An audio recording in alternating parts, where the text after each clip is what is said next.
So you're unsure of how to find e-commerce clients for your social media marketing agency? Well, welcome to the right video.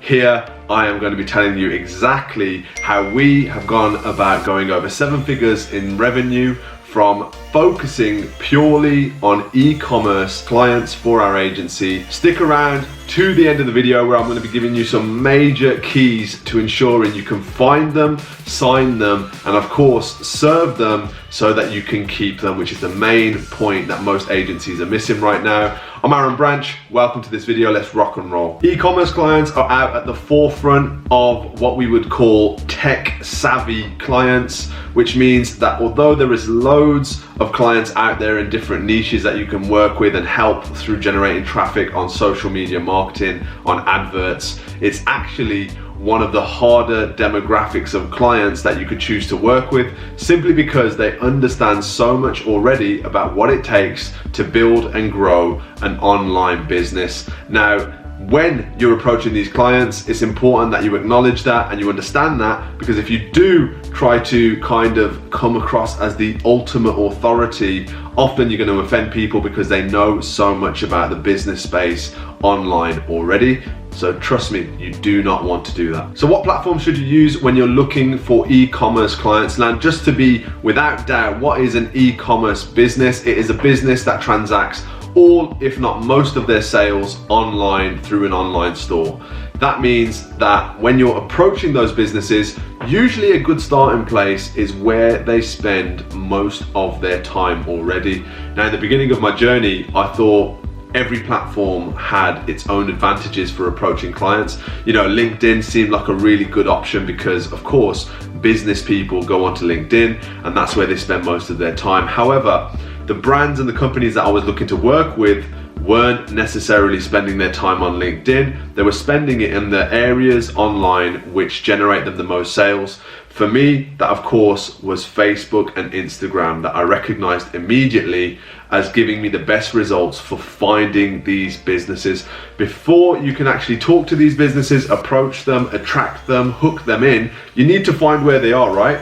And that is exactly what Facebook and Instagram allowed me to do, and it still is allowing myself and my team to do. It's find clients who are relevant, who have big growth opportunities, but also are active on those platforms. Instagram is my platform of choice because businesses are often on there building their brands, trying to get more traffic and generate more sales. Also, I love the transparency tools that you can have with Instagram and Facebook ads. Using Facebook ad library, you can go online and you can check out if a store or a page or a brand is currently running any advertisements on the platform. Massive advantage if you're a marketer, because you can already see if they're handling it in a professional way, if they look like they're doing well. You can already get that insight before you actually speak to the business. Big questions I get from social media marketers is, do I niche down and target one group or industry when I'm finding e-commerce businesses to work with?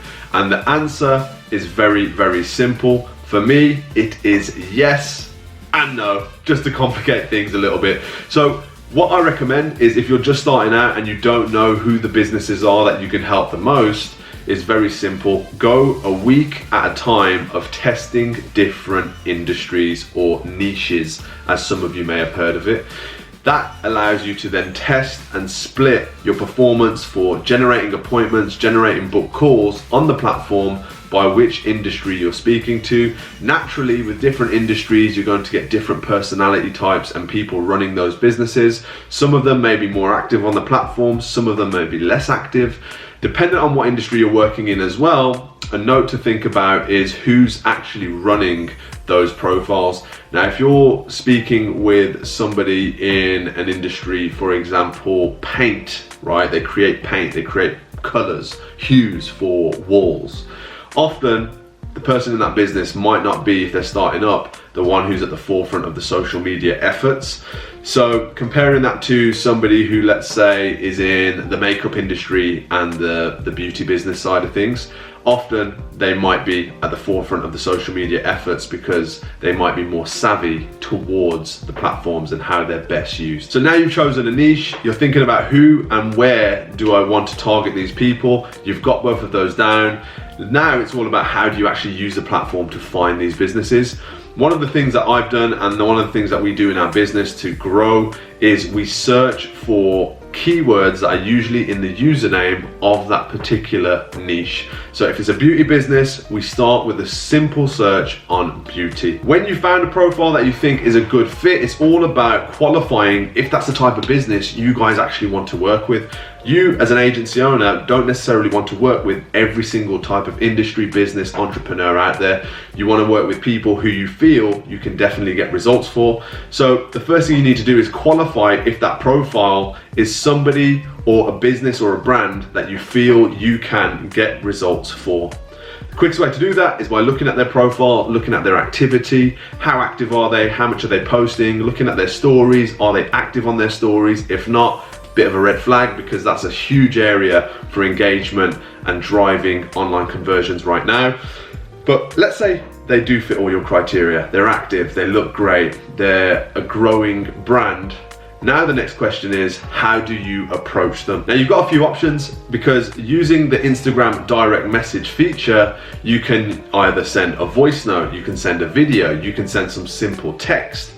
All three of those options, of course, can be equally as powerful. However, it's really, really important when you're thinking about outreach in the DM on Instagram, which is our platform of choice and our method of choice, about breaking down the process into some small, easy to digest conversion goals for you or your team to enable you to get booked appointments. Because remember, you're not trying to sell your services in the DM, you're trying to get a booked opportunity to have a conversation about potentially working with a business. So what kind of stages can you break that into? First, you're looking for a reply from the business so that you know they've acknowledged your message, they've seen you, and they probably have a tiny level of interest in you as a marketer, you as an agency, if they have replied. Great way to get a reply, compliments. Love what you're doing, love what you're working on in the brand. Second thing you want to do is you want to qualify. So you want to ask high quality questions to the business owner so that they know you are interested in their marketing and their brand building activities. You're not a potential customer, you're not a potential supplier. You're there to talk about supplying them with marketing. The easiest way to communicate that is simply by asking high quality, relevant questions to marketing. Third thing, you've qualified them, you're having a great back and forth conversation. Now it's about making sure you progress the conversation to the next level, that next bit of commitment. That's when you can drop your booking link, guys. Simply put, get yourself a Calendly or you can book me link, drop that into the chat. And the best way to frame that, because it is a commitment, it is a next step, and some business owners and brands get very scared about that. The best way to frame introducing your booking link that I've tested with thousands of messages is, right, I'd love to share some ideas with you about X, Y, Z, whatever it is that you've qualified they need the most of, that they've told you they need the most of.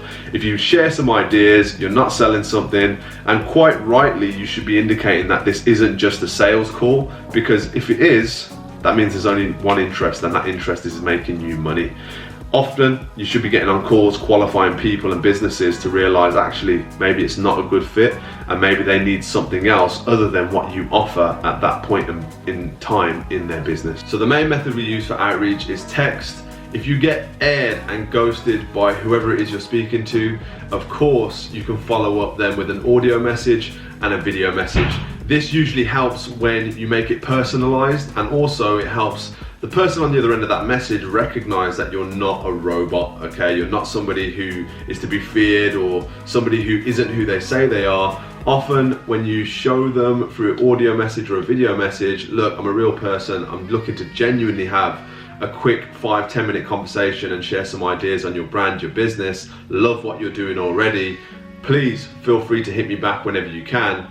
that will get you to the result of actually booking in a call and booking in a meeting with them where you can actually do that. The last thing I want to talk about is really about decision makers in the business. And when you're going through social media, often you'll find that you're not actually speaking to the direct decision maker, who could be the business marketing manager, it could be the CEO, it could be the founder. Often you'll be speaking to somebody who is actually just managing the inbox for that business. It might be the CEO's partner if it's a startup, you know, they're just making the best of what they've got. If you find yourself in that position where you're not speaking to the founder, a lot of people have made this mistake where they actually ask to speak to the business owner or the decision maker, and that can often lead to you to not getting the result because you offend or you make it seem like the person who is actually in charge of that profile isn't worth your time. Major red flag. Definitely do not try and offend or disrespect the person that you're speaking with, because look, right now, if you are speaking to that person in the direct message for that brand or that business, they are the person who has the most influence on whether or not your conversation, your book call link will go to the next level of the person who it should be in terms of getting you to a decision maker.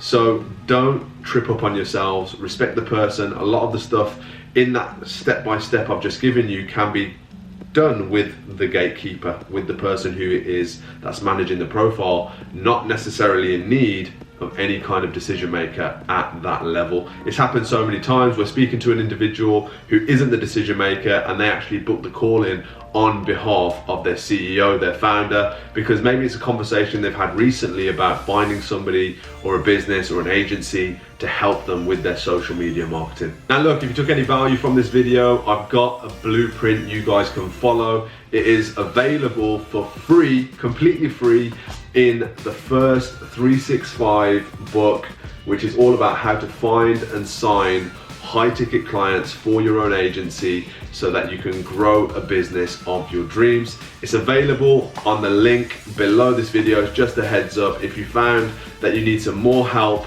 on your prospecting, on your outreach, all of our methods are directly available in this free book. If you found this video useful, guys, check out some of the videos on screen right now where I'm sharing even more information on how you guys can grow and scale your agencies. And of course, leave any feedback in the comment section below. Always love hearing from you guys.